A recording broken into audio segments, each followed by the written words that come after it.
So I believe it's the oldest chocolate company in the world. But if not the oldest, top three.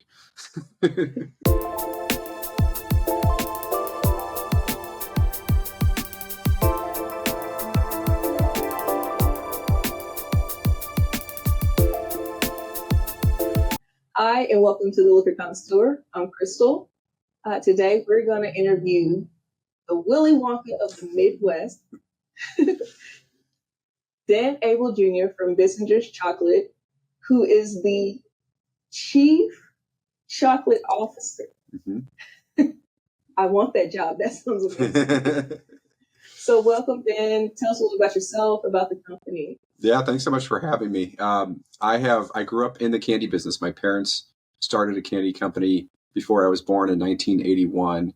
And my brother, sister, and I all have gotten involved in the business at different times. And so now the three of us oversee most of the operations and, kind of daily tasks that go into running a chocolate company. That's awesome. So what is the day-to-day of a chief chocolate officer? That's a good question. I start pretty early, and then I'm sure this happens with everybody. Like, you get home and you think about that you want to do this, or or an email comes in. So I just make myself like to-do lists, mostly on my phone. And then I get in the morning, I kind of go through my punch list of everything that I need to knock out. I do some business oriented things, like I look at, bank balances and accounting and bill paying, some of the, just the mundane things, which is my least favorite thing. So I like to get them out of the way in the morning.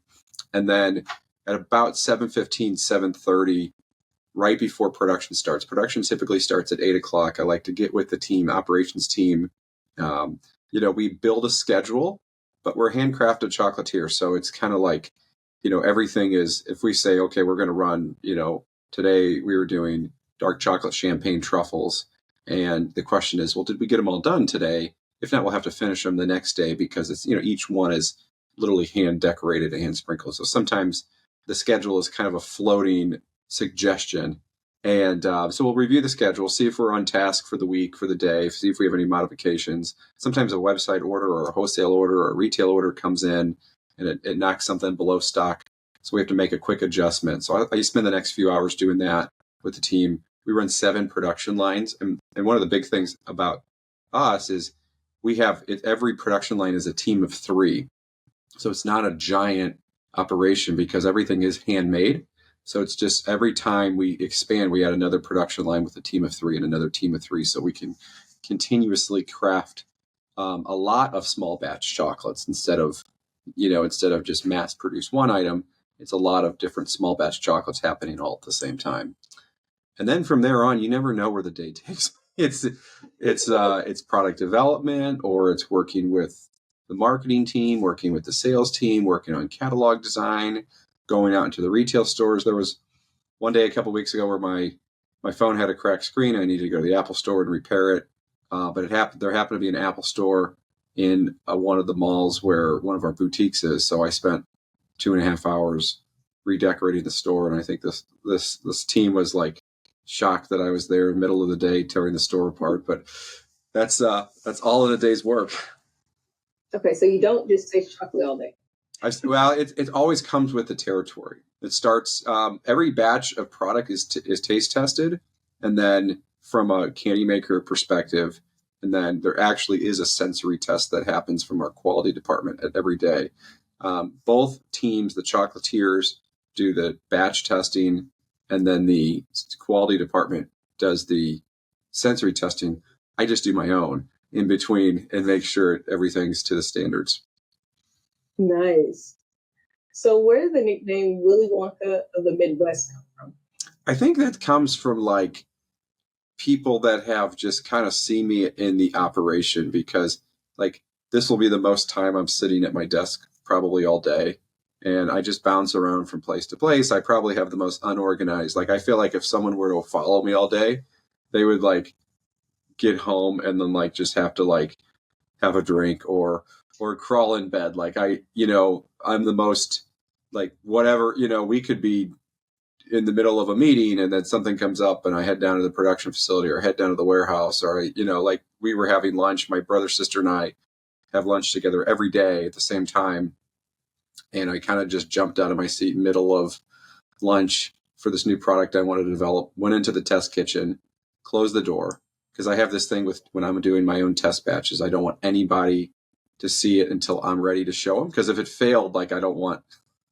So, and then I came out, I was like, you guys got to try this. They're like, where did that come from? And I said, it's just, I always call them 3 a.m. thoughts, because I usually wake up at the middle of the night, think about something, and then write it down, and then come back, and then I kind of just plot when I want to jump in it. So I think it's the controlled chaos of being, in these four walls of a chocolate factory that kind of awarded me that nickname. That is awesome. Yeah, when I saw that, I was like, oh, this is going to be good.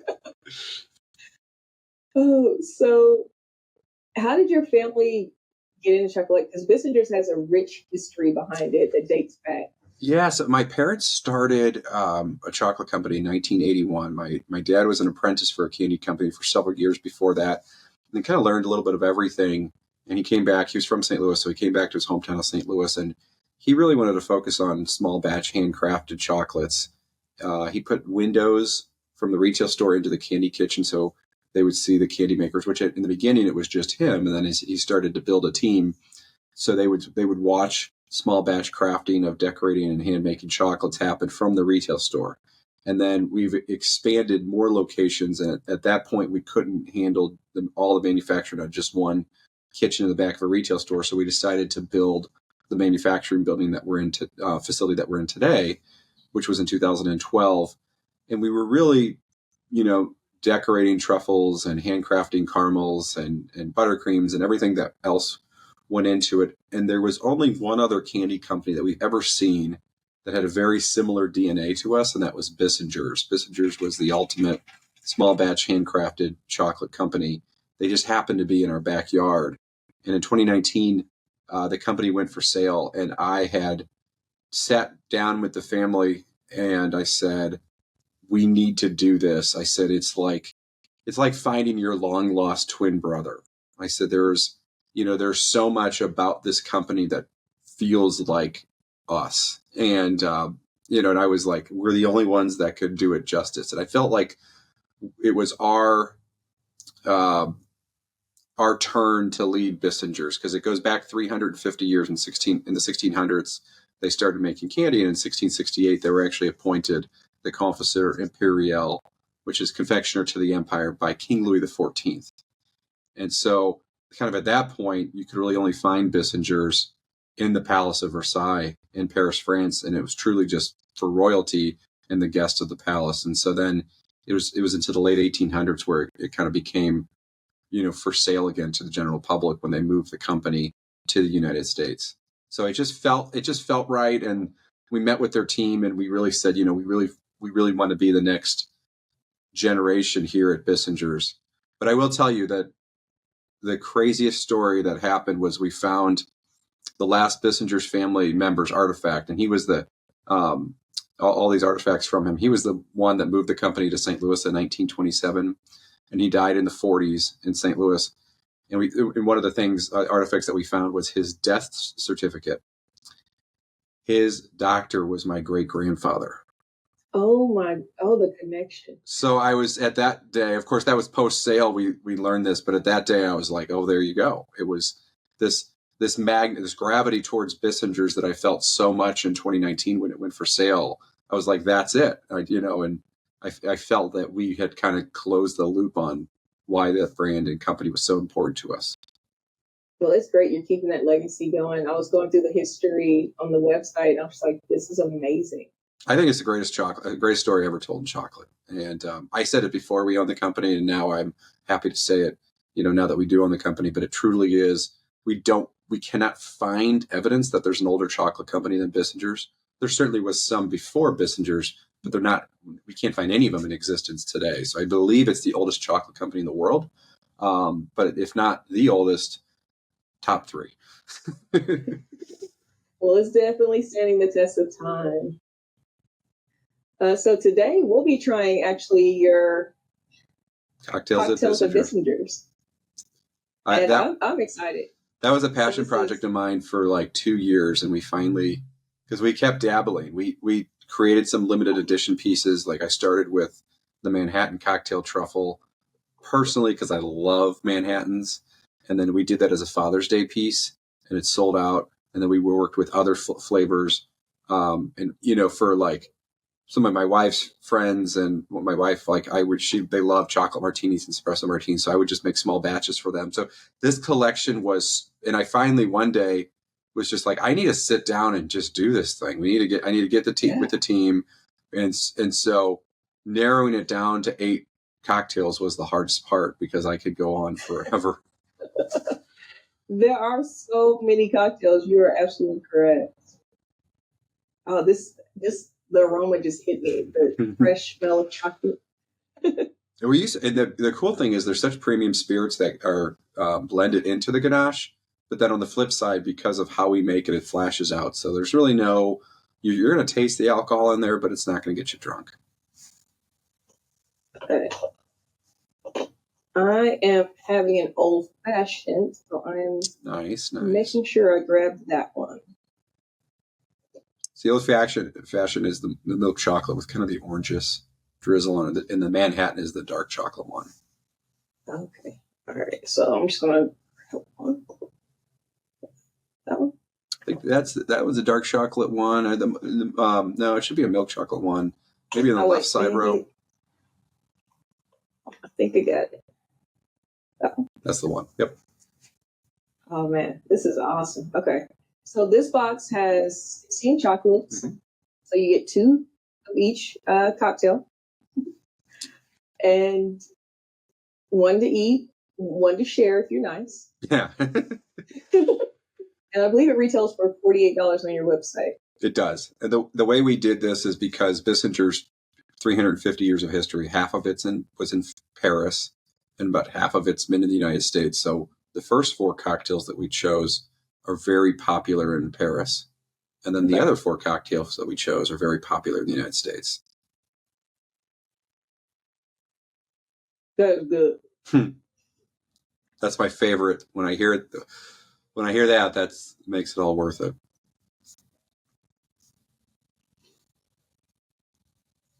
On the nose is chocolate. Taste is chocolate with a little slight hint of that old fashioned. You get the bourbon. You're gonna get the citrus in there. I always like to have the sweetness and because I like to muddle orange and muddle cherries in mine. So I'm bringing those flavors together, and then that's that chocolate ganache that kind of wraps it all up. It's a great finish on that. Very mouth-watering. That is premium chocolate. Thank you. When you're so used to the Mars, brand, it's a big difference. Oh, without a doubt. Like we taste chocolate all the time, and part of our job is to not only what we're making, but what else is out there in the market. And for us, the hand making chocolate, hand decorating, hand striping, and hand packing. There's so much. It's hard work, and we always say that the biggest disrespect we can do to our candy makers that work hard making the chocolate is to use cheap ingredients. Like, we need to make sure that the ingredient quality matches the hard work and craftsmanship that goes into it. So we have to make sure those two are at the same level. And then I always kind of go out and try what's out there, and especially if I'm traveling. Like, my wife will tell you, we'll be on vacation and I have to find a chocolate shop. And, there's just a noticeable difference a lot of times. And I'm like, oh, yeah. And so I know exactly what you mean. And then I'm pairing it with an old fashioned. That's the best way to do it. And it heightens the experience. I think so too, especially with an old fashioned, because you're bringing sweetness into the cocktail. The Manhattan I really like that. Whether it's an Amarena cherry and just a little bit of that, like a drip of it. What I do is when I'm making my own old fashioned, I take the skewer and kind of get that cherry syrup and then just let it drip into it. So just a little bit, and then a little bit less bitters, and then I kick it up a little bit instead of that, 2 parts bourbon to 1 part vermouth. It's more like 2.5 to 1 for me. So I want a little bit of a kick on bourbon. So I up my bourbon because I'm backing off of the vermouth a little bit because I'm getting that sweetness. Where the old fashioned, you're like tripling the sweetness. Yeah. But in a good way. Oh, for sure. Oh man, I want to eat the other one, but I'm going to be nice and let Roger have that one. But no, this is amazing. I will try another one though. So you said the Manhattan is really good. Yeah, Manhattan's, and it's dark chocolate, and then it has more of an amber tone to it. Yeah, I think that's the one. Yep. Okay. So a little bit less sweet, a little bit bolder, and then we're gonna for the fruit flavor, we're gonna go pull the orange out and go heavier on that cherry. That actually, the syrup in those cocktail cherries is what we used. Mm.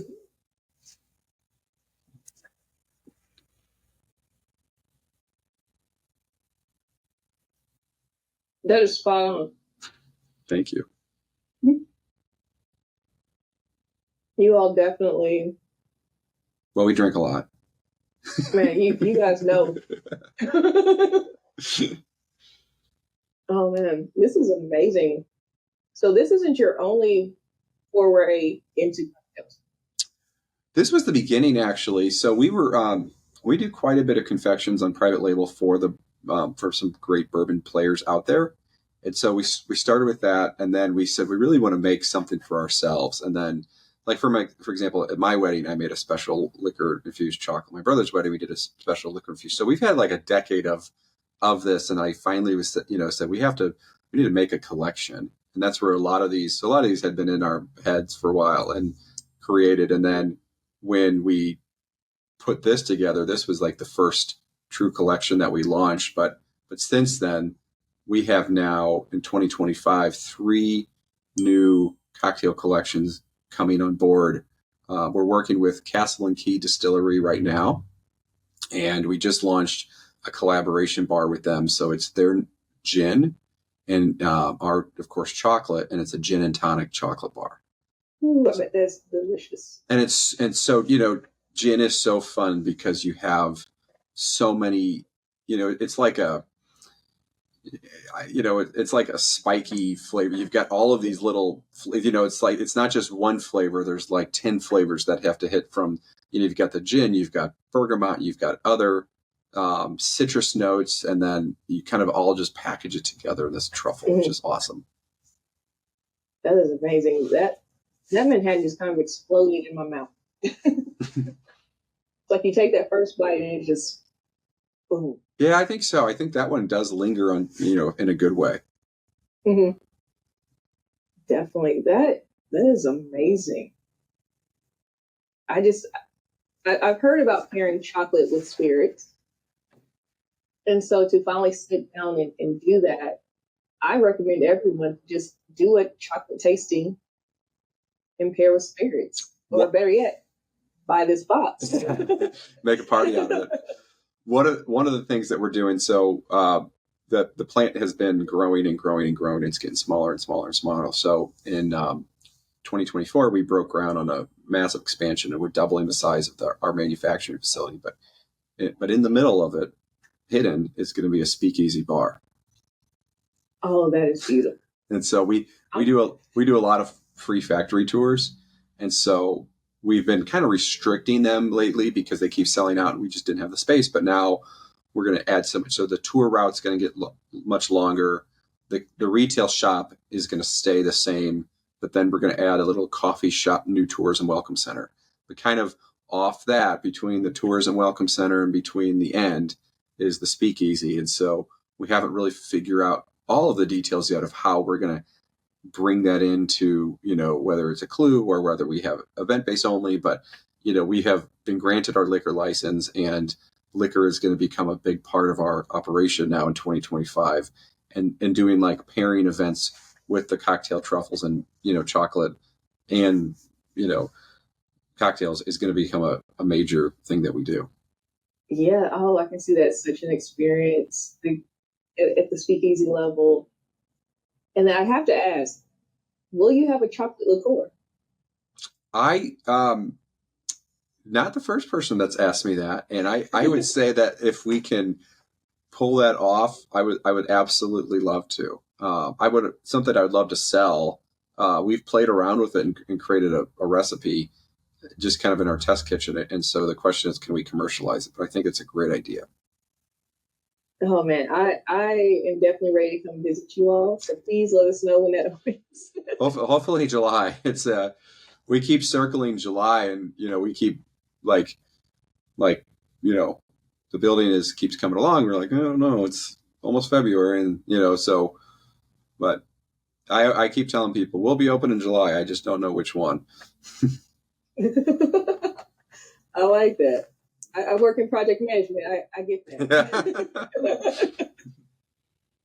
Well, this is definitely great. This is my first Bissinger's experience. That's awesome. Yes. So being in Oklahoma, we miss out on a lot of things. But there's more places to get the product now. Okay. So where are some of the places you all are located outside of St. Louis? So outside St. Louis, I always tell people we're always open at bissingers.com 24/7. But we're in all the Barnes and Noble stores nationwide now. Oh, okay. So, odds are most people, there's a Barnes and Noble close to them. We're also in the Paper Source stores. Seasonally, we're in Dillard's and some Bloomingdale's.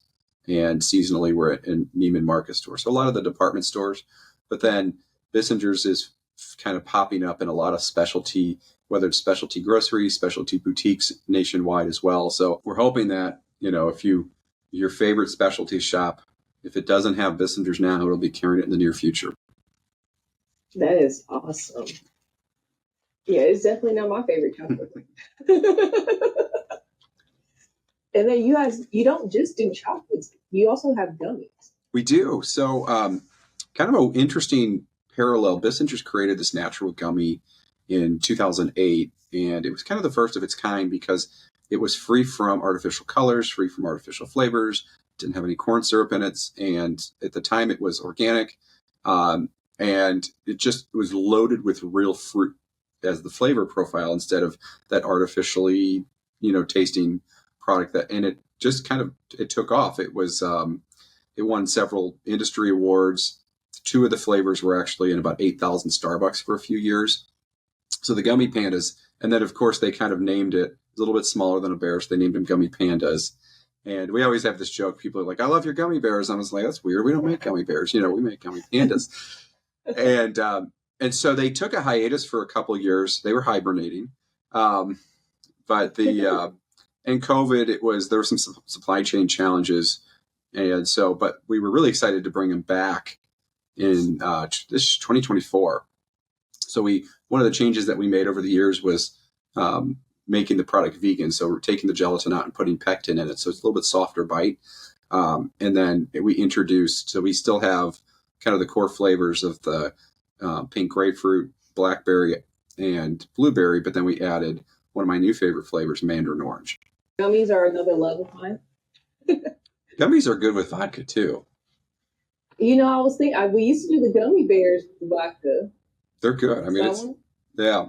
And this is actually has real fruit in it as the main ingredient. So it's a real fruit flavored forward product. And so I think it's a cleaner, because I think with vodka, like to me, there's 2 ways to drink vodka. Number 1, the king of everything is the dirty martini. Okay. But I do like to cut it with gin. I like half gin, half vodka. So that's my first favorite vodka drink. And the second favorite vodka drink is just like a garnish of orange. So I feel like that fruit, a little bit of fruit in it. So I think you can replace that orange garnish with some gummy pandas. Okay, I'm going to order some gummy bears. I'm sorry, gummy pandas. I wasn't going to correct you. I was thinking. No, that sounds exciting. I was definitely thinking about cleaning with some vodka and making a night. Yeah, I think we have to try that myself tonight. Awesome. Well, let me know what you think. I'm going to order mine tonight, so hopefully I'll get them in soon and be able to pair them with this episode. Absolutely. Well, this has been really fun. I'm excited for what you have going as you partner with the spirits industry. Yeah, we're really we're talking to a few more, and I just one of the things that we want to do is not we want to give each spirit kind of the runway, so we don't want to cannibalize and hurt sales from one to the next. But I think there's a couple more that we can work with, and of course, we're not going to be in mass market. It's only working with the really specialty craft distilleries that pair to kind of to the reputation of Bissinger's as a really specialty craft chocolate. Oh man, I would love to see tequila.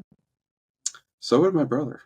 I have he has we all kind of have been big bourbon fans, and then he has become a very big tequila fan, and so I always say that's good for me because all the bourbon stays with me, and he's kind of so we've been playing with that a little bit, and he's a much better judge of character when it comes to tequila. But the great thing is if you go into if you want to get a really nice gift, and you want to say, I want $100 bottle of bourbon, that will spend very quickly.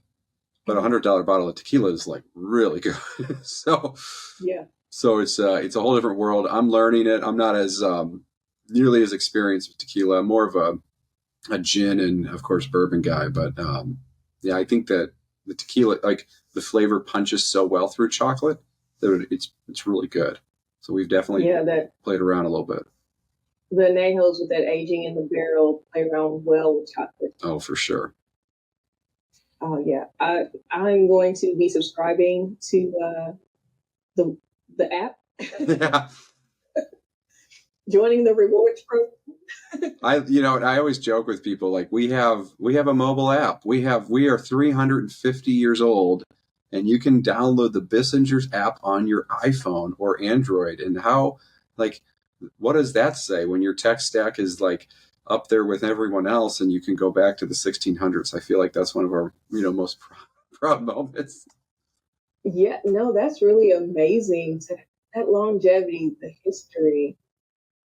I always in COVID we were our retail stores had to close and wholesale accounts were kind of frozen for a little bit, and we were really kind of trying to figure out what's the way through COVID, and we really got through it strong because online took off, and online was taking off in a lot of channels. However, we had the infrastructure for it because Bissinger's has had a catalog online division since the 70s, so well before the internet. We still print and distribute over 1 million catalogs a year to our customers, and so we were ready for it. But I kind of made this letter to the customer as kind of this reassurance, and it says Bissinger's goes back 300 years. There's been multiple pandemics in our time, and yet every single time we've won. So we will be here just like we were here yesterday, just like we're here today. We will be here tomorrow, no matter what happens. And it was kind of like this team building exercise because COVID for the first 6 months, the unknown was scary. So it was just this message that we built, this is a 350-year-old company. We will be triumphant. It just may be a rocky 6 months. And, I really thought about that. I mean, it beats American history. It beats everything. I mean, there's just so much to say what's happened in 350 years. So, and a lot of it is, we really think about that as we create new products. Does this fit the brand? And because the story's already been told, we just need to continue it on. Well, I think your midnight ideas are paying off with the cocktail space. I've never had chocolate to this magnitude. Oh wow! I love hearing that. Now I'm gonna have to be a chocolate connoisseur. Yes. Well, we have a lot of seasons, so we go from Valentine's to Easter to Mother's Day, Father's Day, and then there's things that our own seasons. We have Bissinger's raspberry season, where it's a fresh dipped raspberry, hand dipped in French fondant, and then covered in chocolate. We actually ship those, and then that's in July, and then we follow it up with Bissinger's blackberry season. It's the same thing. So we dip each blackberry in a French fondant, then cover it in chocolate. And so there are products that, if you're new to the Bissinger's world, our seasons are more than just the big events. We have a whole product line And then we get into the Vault series, which we release limited edition confection. Some of those from like the 1800s, and that's in August and September. So there's a lot to try. Okay, I'm gonna have to start making a list. How many do I get to try on the tour? We let you know, it's kind of like if you call me and you go on my tour behind the scenes as much as you can. I am calling you up for that. Yep. Now, is that something we could possibly invite some of our viewers in? Yeah, absolutely. We give tours 5 days a week, and it's a really fun time. So you start at the retail store, and then what's really unique about our tour is, and I've been on a lot of tours, but we bring you on the production floor. So it's the authenticity. If you hear what's going on, it's 5 feet in front of you. You're not behind glass. You're not going down a tour route. We're going to bring you down into the plant floor. You're going to look into the candy kitchen. The kitchen, you have to look through windows just because, big hot copper kettles, there's a little bit of a distance, but you're surrounded of the whole facility. You could be 5 feet away from a team of people hand decorating truffles and swirling. And so you smell it, you hear it, you see it. And then, of course, if you're good, you get to taste. I feel like that's where the Willy Wonka comes in. Yes.